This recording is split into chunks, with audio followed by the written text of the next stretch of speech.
Ok, quisiera que fuéramos a la Biblia en Efesios capítulo 6 y dice: siervos, obedeced a vuestros amos terrenales con temor y temblor, con sencillez de vuestro corazón, como a Cristo, no sirviendo al ojo como los que quieren agradar a los hombres, sino como siervos de Cristo de corazón, haciendo la voluntad de Dios, sirviendo de buena voluntad como al Señor y no a los hombres, sabiendo que el bien que cada uno hiciere, ese recibirá del Señor, sea siervo o sea libre. Y vosotros, amos, haced con ellos lo mismo, dejando las amenazas, sabiendo que el Señor de ellos, vuestro, también está en los cielos, y para Él no hay acepción de personas. Cuando Pablo escribe esto, él lo escribe en un contexto donde el 50 y hasta el 60% se cree de la población eran esclavos. Entonces le está diciendo a un auditorio como este: 60% de ustedes son esclavos del 40% de ustedes. Y habían diferentes formas de volverse esclavo. Si nacías en un hogar donde tus padres eran esclavos, tú eras propiedad de los dueños de tu padre. Si había una guerra, te tomaban como parte del botín y el imperio ganador o la nación ganadora tomaba y te llevaba como esclavo. Si tenías una deuda que no podías pagar, entonces te dabas a ti mismo como esclavo en pago de la deuda. Si tenías un enemigo que ponía en peligro tu vida y tenías miedo de morir y querías protección, entonces tú venías donde alguien poderoso y le decías: yo quiero que me proteja y quiero entregarme a ti como esclavo. Entonces habían diversas maneras de convertirse en esclavo en ese entonces. Ahora, yo me podía, si quería, hasta vender como esclavo. Pero dentro de esos esclavos habían diferentes niveles. Estaban los esclavos que no eran educados, tal vez los esclavos que trabajaban en el campo, los que hacían el trabajo más sucio, más físico, pero también habían unos esclavos que eran altamente educados, como cuando Nabucodonosor conquistó Israel y llevó cautivo a Babilonia a un joven llamado Daniel. Dice Daniel capítulo 1 que Daniel era un muchacho y el rey pidió que lo trajesen de los hijos de Israel, del linaje real de los príncipes. Habían escogido a los príncipes y agarraron al príncipe. Dice el versículo 4 que esos muchachos, dice, no tenían tacha alguna, eran de buen parecer, guapos, enseñados en toda sabiduría, sabio en ciencia y de buen entendimiento, idóneos para estar en el palacio del rey. Ese era el nivel más alto. Sin embargo, seguía siendo esclavo. Era muy educado para estar en el palacio, era de lo mejor que había. Y cómo eran los imperios, ¿no? Los imperios iban y tomaban lo mejor de todas las naciones para traerlos a que les sirviesen. Porque sabían y entendían lo que puede hacer un ser humano con capacidades, el desarrollo que un individuo puede traer a toda una nación, aunque sea esclavo. Y ellos traían a los que sabían ciencia, a los que sabían artes, a los que sabían música. Tomaban a los eruditos, a los más educados, a los más entendidos en las diferentes áreas. Ellos se llenaban porque entendía que el recurso humano no solamente es poder, sino que es un tesoro.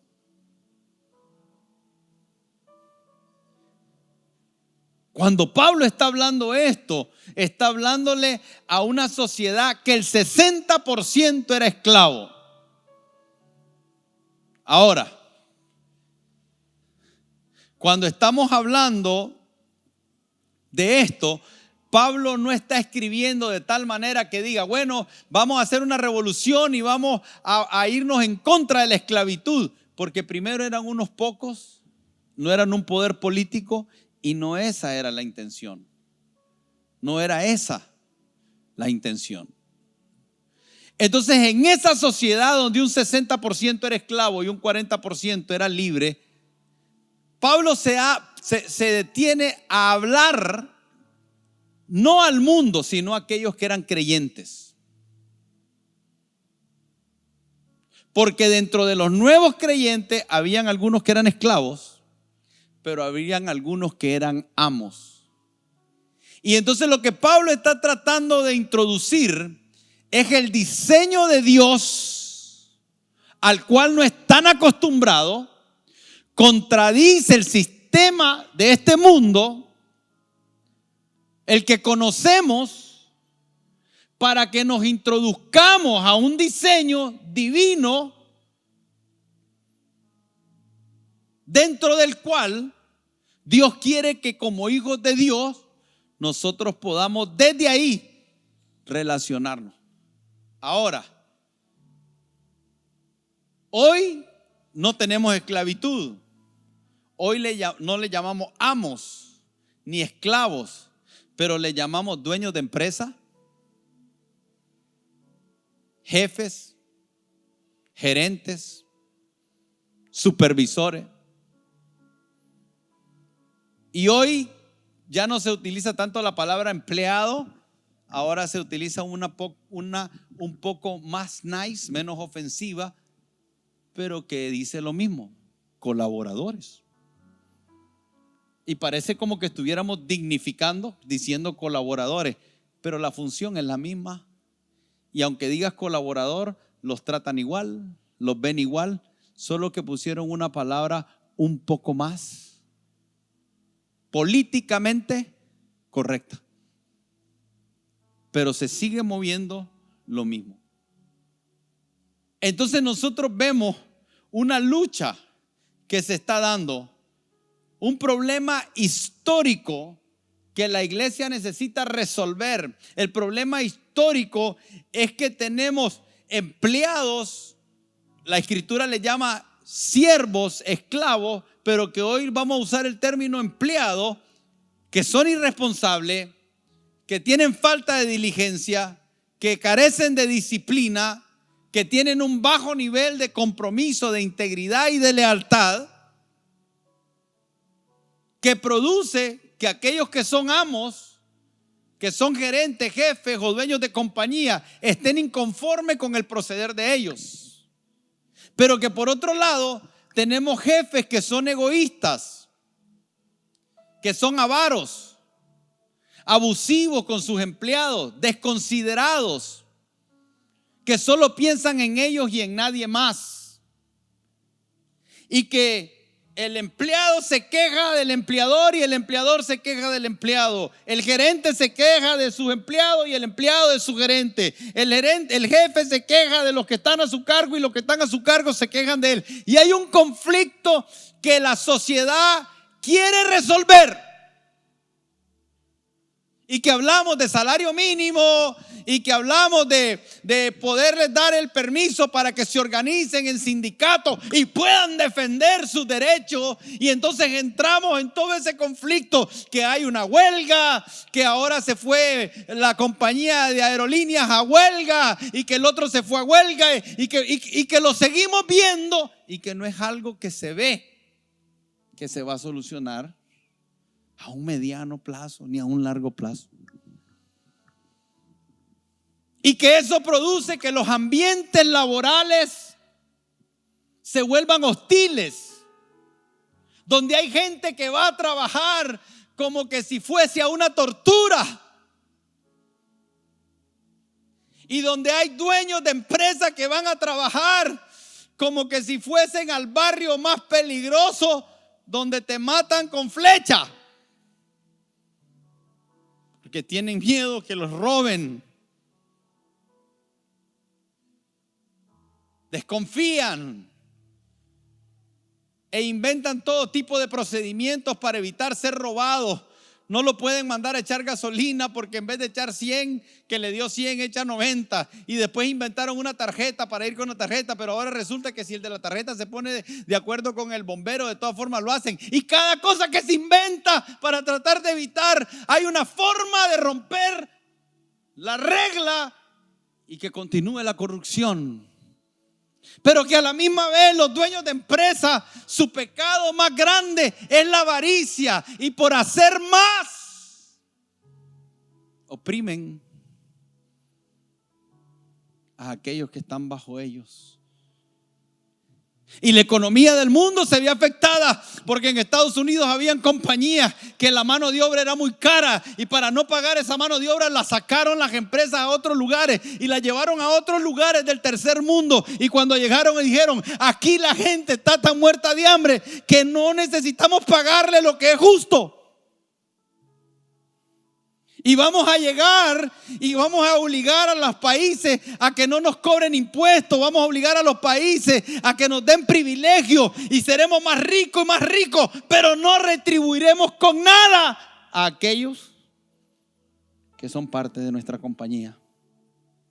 Y entonces aquellos dijeron: formemos el sindicato, porque nos roban, no nos pagan más. Y como no nos pagan más, pues llevémonos tela, llevémonos papeles, llevémonos lapiceros, llevémonos sillas, llevémonos todo lo que podamos para que sea un complemento para nuestros cheques. Y si no nos pagan ellos, nos pagamos nosotros. Y pudiera seguir hablando de esto. Y que el Señor, sus diseños son para traer orden y justicia. Y que saben que es lo triste, que se hizo una encuesta donde se evaluó esto de lo que estoy hablando, de cómo opera la gente que es cristiana y la gente que no es cristiana. Y la encuesta llegó a la triste conclusión de que las diferencias son casi nulas. En otras palabras, así como opera el mundo, operan los cristianos.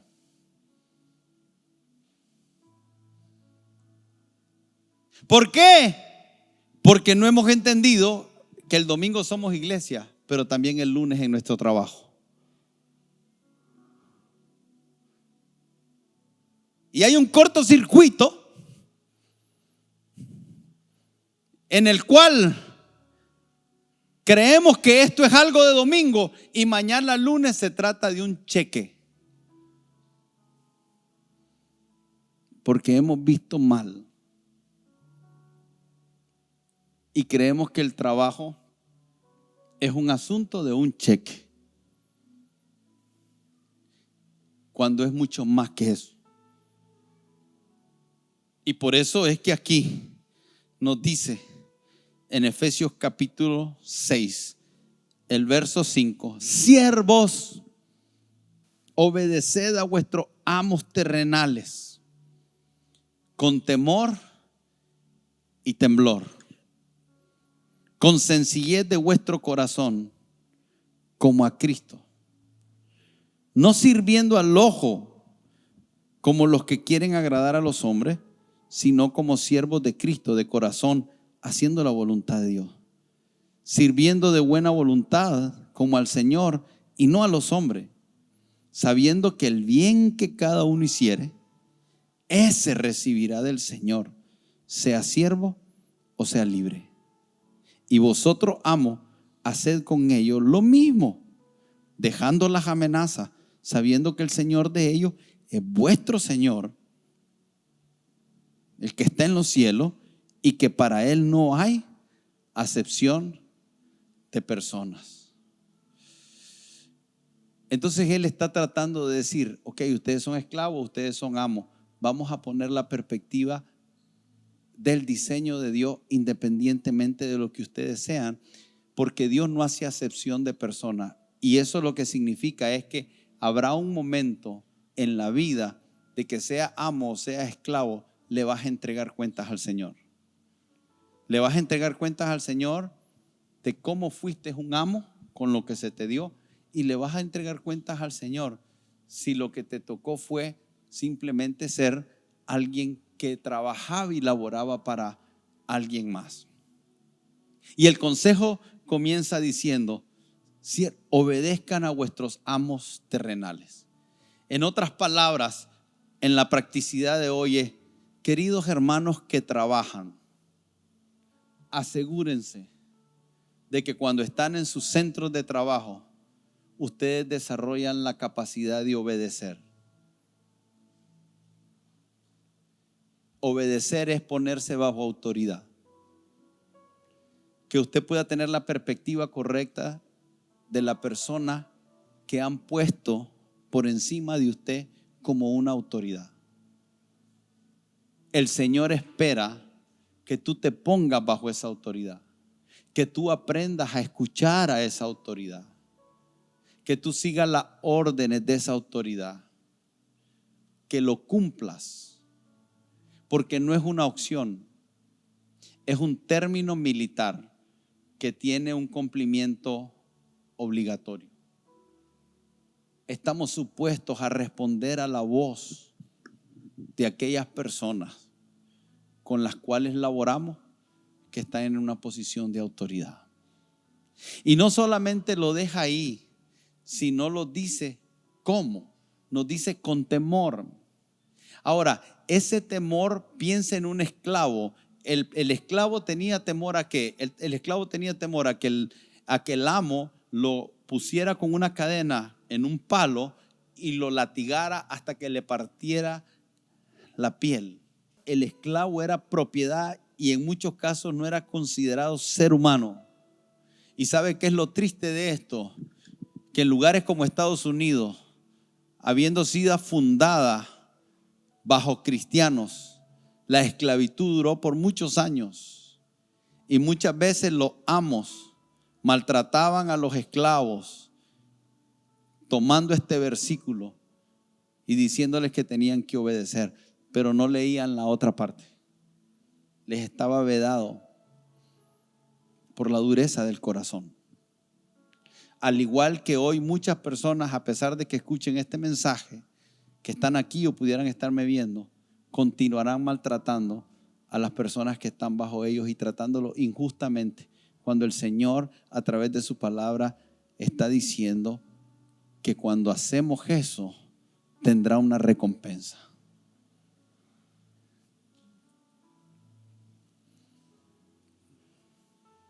Esto es serio, porque esto es estar en un lugar de justicia delante de Dios. Obedeced con temor, un sentimiento profundo de respeto. Eso es lo que está diciendo. No de temblar, es un sentimiento profundo de respeto que se puede concebir como un temor, pero es respeto. Y temblor, la palabra en el original es sinceridad, la cualidad de honesto. En otras palabras, yo voy a obedecer la autoridad, lo que me manda, con respeto y con sinceridad, no con hipocresía. Jefecito, qué bien se ve, jefecito. Este viejo desgraciado. ¿Qué necesita? ¿Qué le puedo servir? Es triste.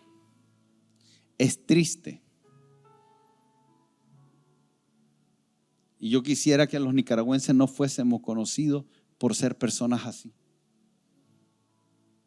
Hipócritas de doble cara. Pastor, eso es duro. Hermano, yo no quiero que los nicaragüenses seamos conocidos por eso. No quiero que seamos conocidos por vulgares, por decir palabras obscenas. No quiero que seamos conocidos por borrachos. No quiero que seamos conocidos por no presentarnos al trabajo el lunes, aunque el martes trabajemos bien. No quiero que seamos conocidos por escalar serruchándole el piso a otro. No quiero que seamos conocidos por chismosos, por envidiosos. Yo no quiero que seamos conocidos por eso. Eso ha destruido no solamente Nicaragua, sino Latinoamérica. Latinoamérica es pobre no porque no tenga recursos. Latinoamérica es pobre por la corrupción y una cultura donde no hemos entendido lo que es compromiso, perseverancia, disciplina, diligencia, administración, esfuerzo, procesos. Nos vendieron que las cosas son fáciles y todo el mundo quiere enriquecerse fácil. Y hemos dañado esta nación y las naciones de Latinoamérica siendo tan ricas porque no hemos entendido que tiene que haber un cambio profundo en nuestra cultura. Comienza en la casa y en los centros de trabajo. Nosotros pasamos 1/3 de nuestra vida en los lugares de trabajo. Trabajamos 8 horas al día, 48 horas a la semana, 100 y pico de horas al mes, 2.300 horas al año, equivalente a 1/3 de nuestra vida trabajando. ¿Será importante la forma en que manejamos el trabajo? ¿Será importante cómo vemos el trabajo? ¿Será que influencia la vida que tendremos?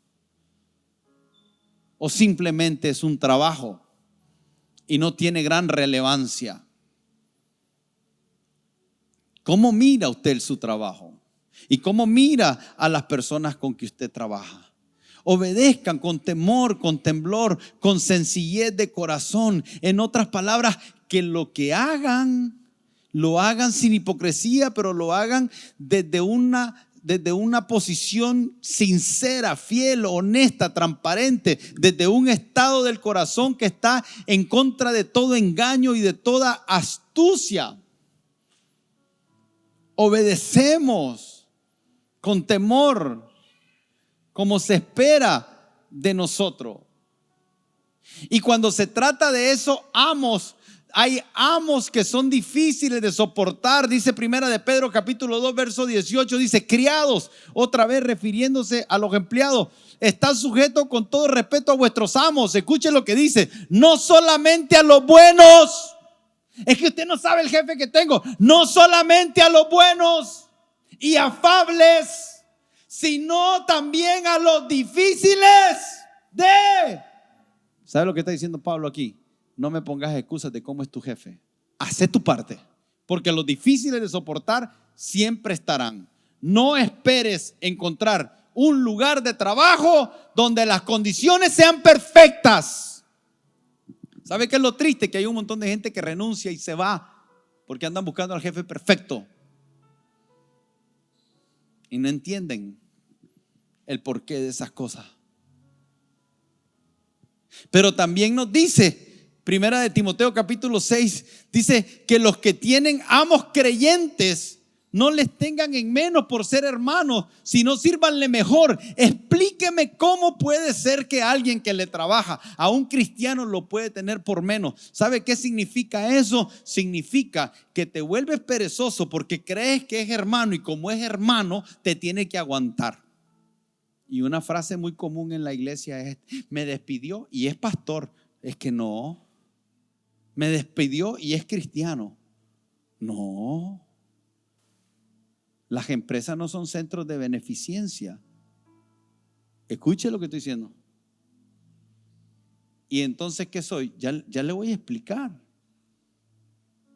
¿Saben lo que dice el Padre Nuestro? El Padre Nuestro dice: Padre nuestro que estás en los cielos, venga a nosotros tu reino. Hágase, Señor, tu voluntad, así en la tierra como es en él. Y danos hoy el pan. ¿Cómo llega ese pan? Resulta ser que un agricultor toma una semilla y la siembra. Y ese agricultor tiene que estar pendiente de esa semilla, tiene que levantarse a limpiar, a mantener que no hayan plagas, a que eso crezca, a abonarlo, a ponerle agua, a hacer todo lo que requiera. Y si tiene que contratar personas, las contrata, pero llega un día que está lista, y cuando está lista tiene que contratar a personas para que levanten la cosecha. Y una vez que levantan y tienen la cosecha, va a llegar un chofer con un camión y se va a parquear, y la gente va a montar ese trigo al camión, y ese camión va a llevarlo a una planta procesadora, ya sea artesanal o industrial, donde esa semilla va a ser procesada para que se convierta en harina. Y una vez que es harina, la van a empacar. Pero donde la empaca, resulta ser que hay una fábrica que hace los sacos, que tiene empleados trabajando ahí, que mandan a un chofer en un camión a hacer la entrega de los sacos, de tal manera que la harina que ya está procesada la pongan en los sacos, para que venga otro camión, la monte, que es otro empleado, los tome y los lleve a un lugar donde se va a distribuir, que hay gente trabajando ahí, CPF, cajeros, supervisores, acomodadores, gente de seguridad. Y entonces cuando está ahí, va a llegar en algún momento un pedido que va a ser una panadería, que van a hacerle el envío con un chofer que trabaja para esa compañía, que va a llevar gente para que baje, que lo van a llevar a la panadería. Y en la panadería van a haber hombres que van a preparar el pan. Van a procesarlo, van a trabajarlo, lo van a meter al horno, que hubo una compañía que hizo el horno, lo fabricó tal vez en Alemania, no sé dónde, que tiene toda una personal trabajando para ellos, que le compraron las láminas de zinc, que compraron los chips eléctricos para fabricar eso, que lo hicieron otros y pudiera seguir, de tal manera que cuando el pan se preparó, lo metieron al horno, y cuando estaba listo, lo pusieron en una vitrina que fue fabricada por gente que sacaron los minerales de la tierra, el hierro, no sé, el aluminio, lo que a usted se le ocurra, que le tuvieron que poner algo para que calentara, que tuvieron que contratar a un técnico especialista en este tipo de máquina, que tiene vidrio y que alguien hizo el vidrio, y que tiene bandeja y que alguien hizo la bandeja, para que usted llegara, comprar el pan, estuviera una cajera ahí, ring y le comprara, le diera el vuelto de una empresa que fabricó los billetes,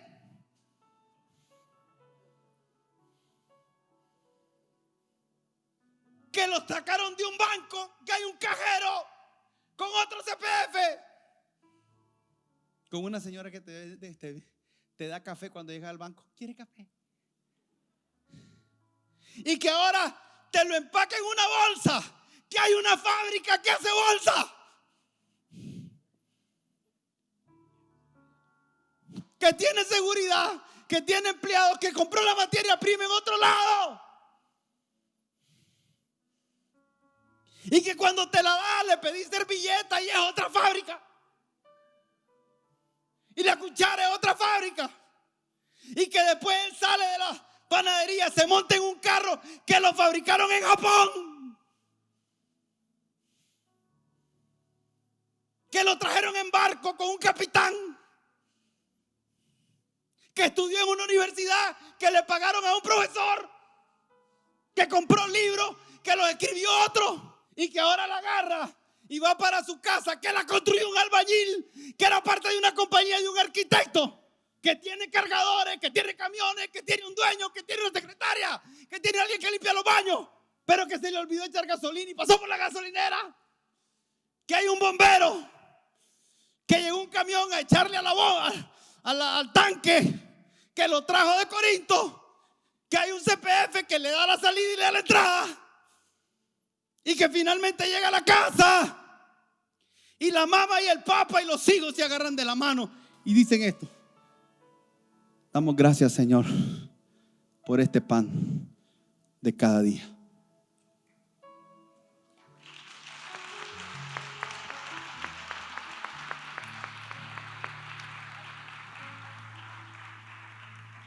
¿Usted cree que es solo decir, danos el pan de cada día? Dios dice, si supieras el clavo para que ese pan llegue.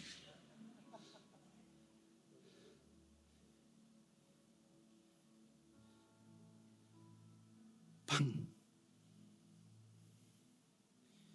El Señor responde la oración del pan a través de una serie de eventos,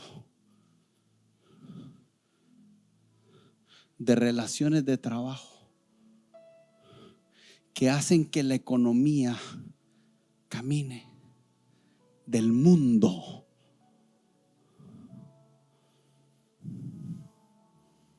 Y que ese pan se vuelve escaso cuando la avaricia de los dueños se dispara y el robo, la falta de lealtad, la infidelidad, la falta de diligencia, de entrega, de compromiso de aquellos que trabajan con ellos se dispara. El resultado es hambre.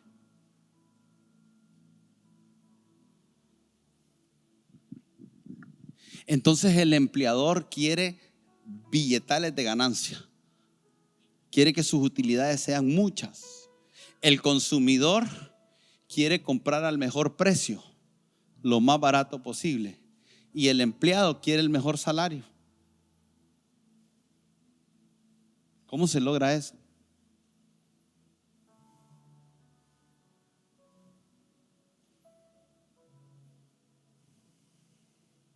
¿Cómo logramos eso?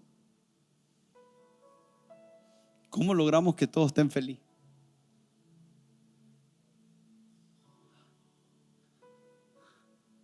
¿Cómo hacemos que el consumidor compre y diga, ay, lo compré al precio justo?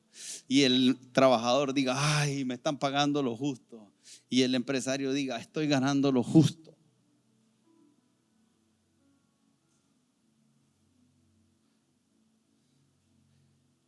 Usted no le puede resolver, ustedes no pueden resolver las cosas que están fuera de nuestro control en el mundo, pero sí las que nos competen a nosotros como hijos de Dios. Yo no tengo, mire, la iglesia le quiere predicar al mundo cuando nosotros mismos no nos hemos apropiado del mensaje.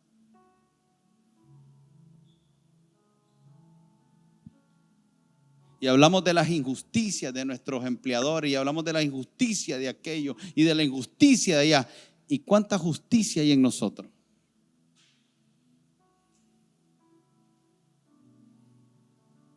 Y tenemos gente quejándose de lo que no les pagan, pero mi pregunta es si estás haciendo lo que tú deberías de hacer, aunque no te paguen.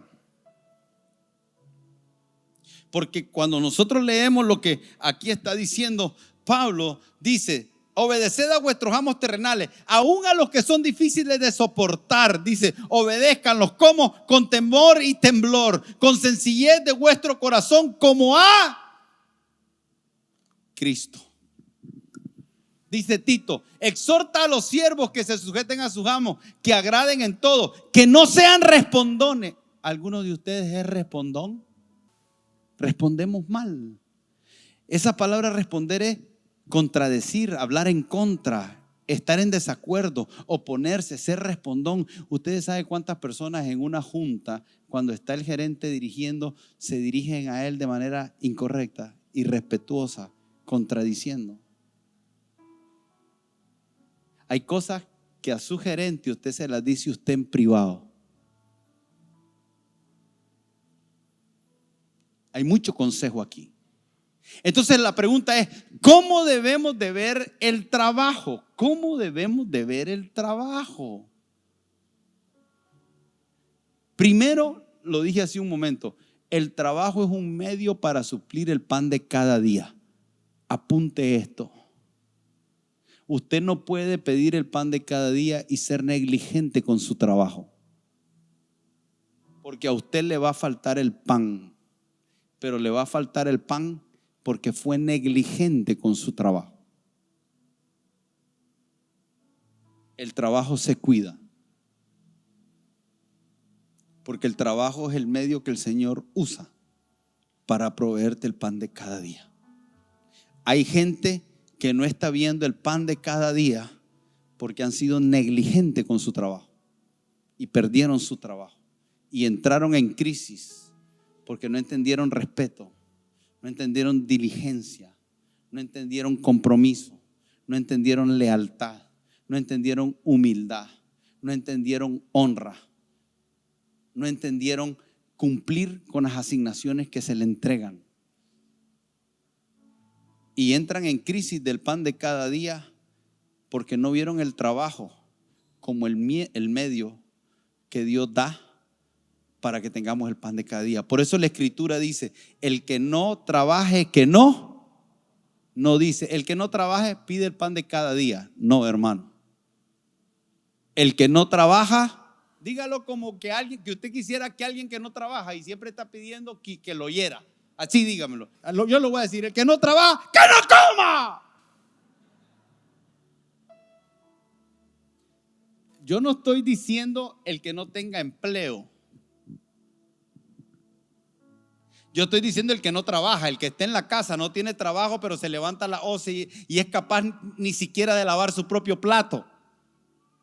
No puede agarrar una escoba para limpiar la casa. El techo se está cayendo, él está sin trabajo y es incapaz de subirse a repararlo. Hombres y mujeres que están en la casa y no hacen nada. A ese tipo de gente me estoy refiriendo. Porque hay hombres que están sin trabajo y la mujer está trabajando, pero cuando ella llega, el hombre le dice: ¿qué quieres, mi amor? Está todo listo. Y si eso te toca, pero estás trabajando. Amén. Entonces el trabajo es un medio por el cual el Señor nos provee el pan nuestro de cada día. Segundo, el trabajo es un medio para cumplir el propósito. Nosotros pasamos 1/3 de nuestra vida trabajando. Entonces tenemos que tener cuidado de que si pasamos tanto tiempo en el trabajo, no creamos que la vida de cristiano o de servirle al Señor está aquí o en un círculo de amistad y que después vamos a pasar 1/3 de nuestra vida en el trabajo y en el trabajo no tenemos nada que ver con el propósito de nuestra vida. Tu lugar de trabajo no es tu propósito, pero sí hay propósito en tu trabajo. Son dos cosas diferentes.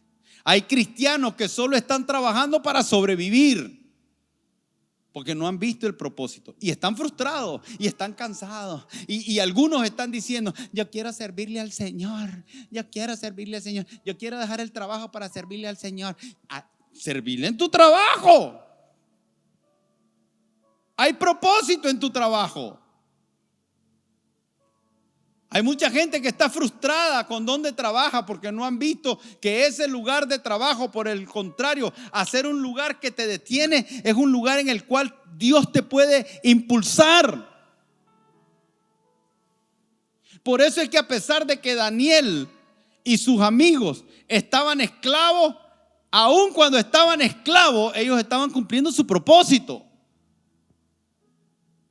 Y tal vez para ti el trabajo es algo que te retiene, que te impide, que no te da la libertad. Hay gente que está diciendo: yo quisiera tener tiempo para el Señor, pero si no le sirves con el tiempo que tienes, menos cuando tengas más tiempo, porque el que no es fiel en lo poco tampoco lo va a hacer en lo mucho. Tu trabajo, el Señor lo va a usar para que puedas cumplir tu propósito. Tienes que verlo de esa manera. No es tu propósito, pero sí hay propósito en el trabajo. Y se lo puede explicar de muchas maneras. Hay personas que están en un lugar de trabajo hoy que no se dan cuenta que el trabajo que tienen te está dando las herramientas, el currículo, el entendimiento, la preparación para lo que Dios va a querer hacer contigo tal vez en los próximos 5 años. Cuando ya tú tienes 48 años como yo, te das cuenta de cómo el trabajo ha sido el lugar donde el Señor me preparó para el propósito. Trabajo desde los 15 años. Y cuando yo veo lo que hago hoy, no puedo ver lo que hago hoy sin vincularlo a aquellos eventos desde que comencé a trabajar a los 15 años, lo que aprendí, lo que viví, lo que me enseñó, las veces que estuve allá y que pasó esto y que pasó el otro y que pasó allá, y que ahora cuando tengo una cosmovisión de la vida, cuando tengo un entendimiento de la vida, cuando me desarrollo en lo que hago, cuando pienso en aquellas cosas que tengo que enfrentar, todas aquellas cosas que tengo que lidiar el día a día, el mayor lugar de desarrollo, de acumulación, no fue en la escuela. El trabajo es un lugar donde Dios procesa nuestro carácter. En otras palabras, no se asuste cuando te sale un jefe que te está constantemente, lo voy a decir en sentido positivo, impulsando a que seas mejor.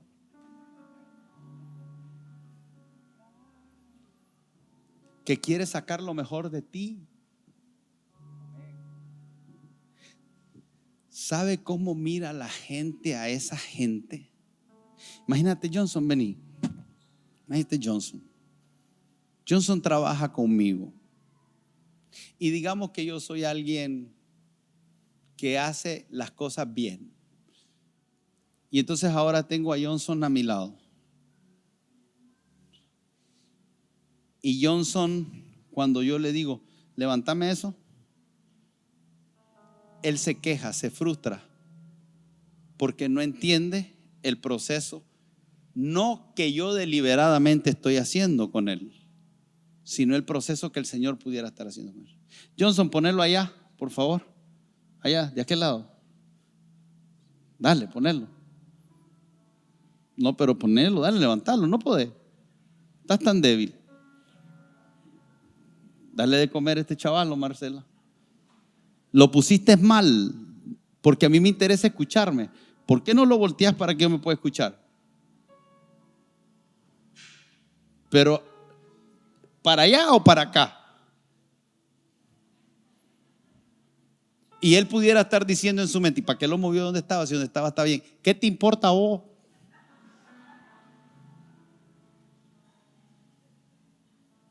Y usted dice, pastor, es arrogante, ¿por qué está haciendo con él? Y yo no le pregunto, ¿y por qué él tiene esa actitud? ¿Por qué usted solo mira lo que yo estoy haciendo y no mira la actitud que él tiene? ¿Por qué? Porque por lo general nos vinculamos con la parte del esfuerzo que nosotros mismos no queremos hacer.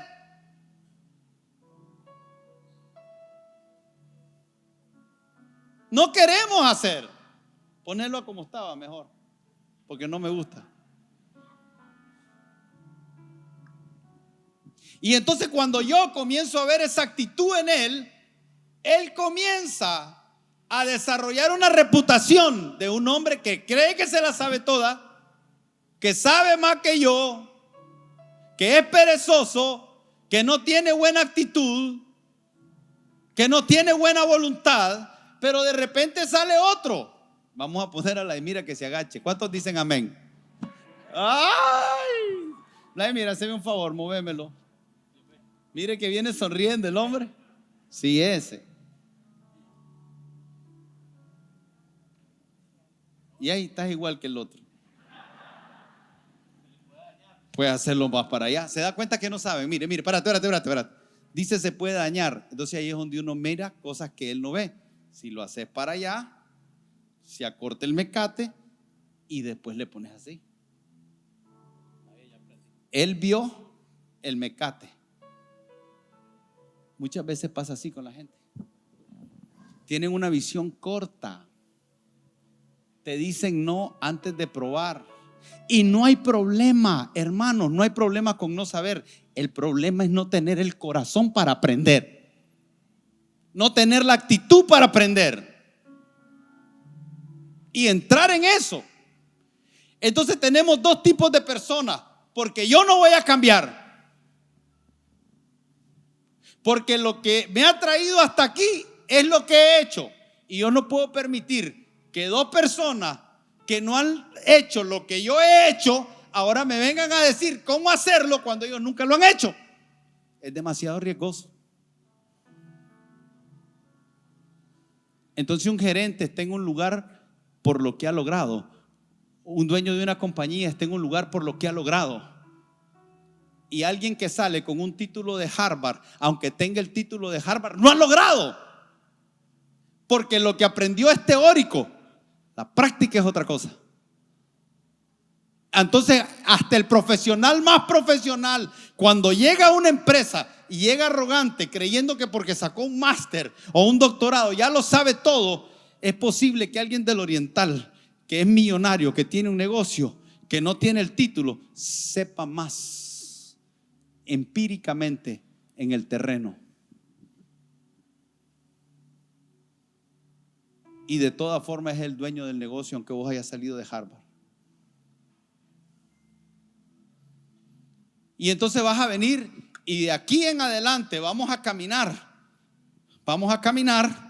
por la vida, yo dirigiendo y yo enseñando y yo diciendo, hasta que llegue un punto en que van a ocurrir dos cosas: o aprendes o te vas frustrado.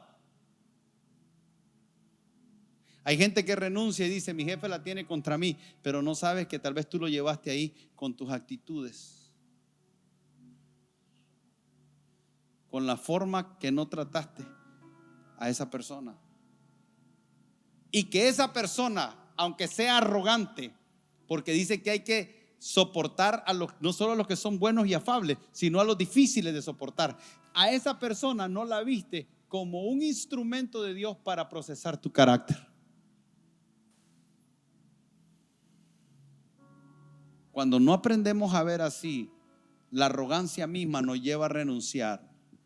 Y no nos damos cuenta que vamos a ir a otro lugar, como aquel hombre y aquella mujer que se divorcian porque creen que ya no se aguantan, pero cuando entran en otra relación se vuelven a divorciar, porque el problema no era la otra persona, el problema es tu carácter. Y la tendencia del que se divorcie una vez es que se divorcie dos veces, se divorcie tres veces, a menos de que resuelva su asunto. Es igual en esto. La gente los despiden de una empresa, van a otra, los despiden de una empresa, hasta que ya lo vieron común y nunca lograron nada. Son cristianos, están en la iglesia, pero nunca terminan de levantar la cabeza. ¿Se acuerdan en el momento que en la parábola de los talentos Jesús viene a pedir cuentas? Que le había dado 5, a otro le había dado 3 y a otro le había dado 2, y en un momento viene a pedir cuenta y le dice al de 5: ¿qué hiciste con lo que te di? Y le dice: mira, negocié con ellos y aquí están 5 talentos y 5 más. Y le dice el hombre: buen siervo fiel, sobre poco has sido fiel, sobre mucho te pondré. Mire cómo se vuelve la desigualdad. La desigualdad no se vuelve porque Dios no nos dio oportunidades. La desigualdad se da cuando las oportunidades que Dios nos da no las administramos bien. La brecha se abre cuando las oportunidades que Dios nos da no las administramos bien. Mire lo que era el jubileo para el pueblo de Israel. El pueblo de Israel, cada 50 años las propiedades volvían a sus dueños originales. Imagínense que todos nosotros tenemos una casa, pero dentro de 50 años lo que pasaba es que ya la mayoría de nosotros la habíamos vendido, la habíamos hipotecado, la habíamos perdido. Y entonces llegaban los 50 años y decía el Señor: año del jubileo, todo vuelve a mano de los dueños originales. Pero ¿sabe lo que pasaba 50 años después? La volvían a perder. La desigualdad de tierra no es un asunto de la tierra, sino de quienes la llegan a tener y cómo la llegan a administrar. Usted reparte la tierra hoy en partes iguales y en 20 años estamos en la misma brecha que hoy.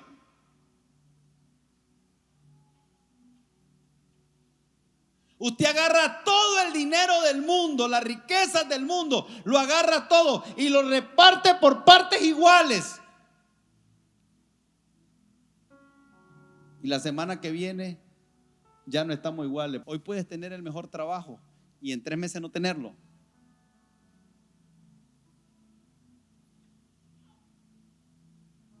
Gente que ha tocado el cielo y no lo sabe administrar. Pastor, ¿y está enojado? No estoy enojado. Solo estoy tratando de acelerar porque tengo mucho que decir. Entonces después, un día, yo sigo, esto no es así, ya me tiene harto, me voy. Y se va diciendo lo que dijo este hombre. Cuando le dijo al de los 2 talentos, le dice: 2 talentos te di, ¿qué hiciste con los 2 talentos que te di? Llegando también el que había recibido 2 talentos, dijo: Señor, 2 talentos me entregaste, aquí tienes, he ganado otros 2 talentos sobre ellos. Pero después llegó donde el último, al que le había dado 1 talento, y le dice: Señor, te conocía que eres hombre. ¿A qué le llamamos duro? ¿Sabe? La gente le está llamando duro a Jesús. Al que te dio el talento, al que te dio la oportunidad, al que te abrió la puerta, al que te dio un lugar en el púlpito, al que creyó en vos para darte una posición, al que te prestó el dinero para que comenzaras un negocio, al que te abrió las puertas de su casa para que vinieras cuando no eras nadie. Te las abrió. A Jesús, que se lo dio, le dio un talento, a ese le llama duro. Por lo menos le hubiera dicho: gracias porque me diste un talento y no me lo tenías que dar. ¿A quién le llamamos duro? Ese jefe es duro porque te pide que llegues temprano, porque te pide que cumplas con las obligaciones. ¿Se da cuenta cuál es el problema que hay en la iglesia? La mentalidad que tenemos. Y por eso hay muchos lugares donde no quieren a creyentes en los trabajos. ¿Por qué? Porque las estadísticas dicen que no son diferentes a los no creyentes. Pero el día que los creyentes demos un testimonio de integridad, de lealtad, de compromiso, de no ser divisores, de no ser serruchadores de piso, pero todavía en las iglesias andan algunos metidos, dividiendo, sacando a gente dentro de la iglesia. ¿Cómo serán en el trabajo? Serruchan el piso dentro de la iglesia, hablan mentiras dentro de la iglesia, trabajan no para el ojo de Dios, trabajan para el ojo del amo. Solo cuando los están viendo se mueven. Pero si entra el jefe, ¿en qué puedo servirle? Hombre duro. ¿Duro por qué, hermano? ¿Por qué ser duro? Yo quiero que usted entienda que la parábola de los talentos nos enseña de un Jesús que nos dio un privilegio de darnos un talento de acuerdo a nuestra capacidad, pero que Él espera que nosotros seamos personas de un alto nivel de fructicidad, de efectividad. Y que en la medida que somos fieles en lo poco, ¿sabe qué, hermanos? No me importa si eres el barrendero de la empresa. Si tú eres fiel, tú puedes llegar a ser el gerente de ese lugar.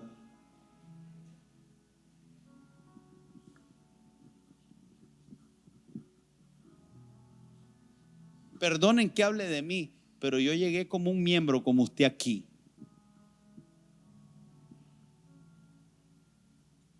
Desconocido. Y los que me conocen, jamás anduve robando cámara. Me dediqué a trabajar para el ojo del Señor en Tangamandapio. Y trabajé en Diriamba y puse mi sangre, mi esfuerzo, mi dedicación en el secreto. ¿Sabe lo que significa trabajar para el ojo de Dios? Significa trabajar en el secreto. Significa entender que la recompensa viene de Él. Un montón de gente puede hablar, ese Arsenio que es el pastor, nadie sabe de dónde vengo. Allá estaba sentado yo, como está aquella persona sentada. Y la pastora Vani puede testificar que jamás me le anduve metiendo al pastor Spencer, jamás me le anduve metiendo a ningún pastor, jamás. No pedí nada, no, nada.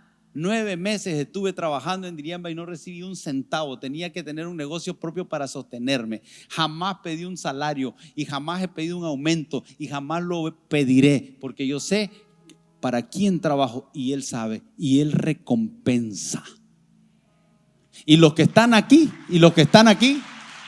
escuchen, pueden criticarnos de todo, pero nadie de los que está en esta iglesia, ha venido a esta iglesia, me puede acusar a mí ni siquiera de insinuarle algo para sacarle un peso a nadie.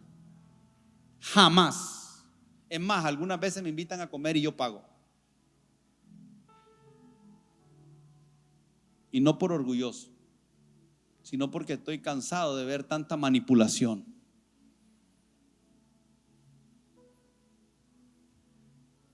Es para el ojo del amo.